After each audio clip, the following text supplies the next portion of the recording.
E já no último, después de Paraná Grande de Carnaval, nube escura a barra viaja mais ribepare de Tanquilander.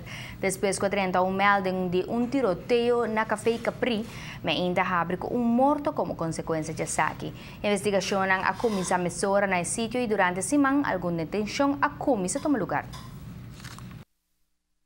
Tu coisa começa a trair já luna mas ainda 8h45, 5 horas mel dentro via central após que tá tinha curva sem vida na Wellen Shop de Mineiro Weller.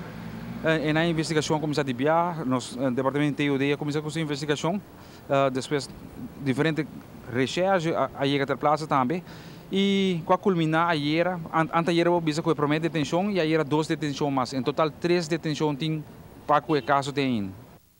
A queda detenía algún sospechoso en el caso de Capri, de cual turta conocí de policía. Debido que caso aquí está ainda bajo de investigación, no por divulgar mucha información. Si Mr. Bisa con el caso tiene atención completa de cuerpo policial, para cual está en buen camino para solucionar el caso aquí. Durante a investigação que está andando, aí é suficiente para deter a pessoa de ir à noite. Os detalhes na trove, o Openbaar Ministério está leider de onderzoek. Então, a única coisa que me pode confirmar door de meu chefe está que tem interesse de detenção nesse caso aqui. O Corpo Policial te agradece tur polis, prensa, pero especialmente a comunidade de Aruba para a cooperação de toda a informação que não está ganhando para assim resolver o caso aqui.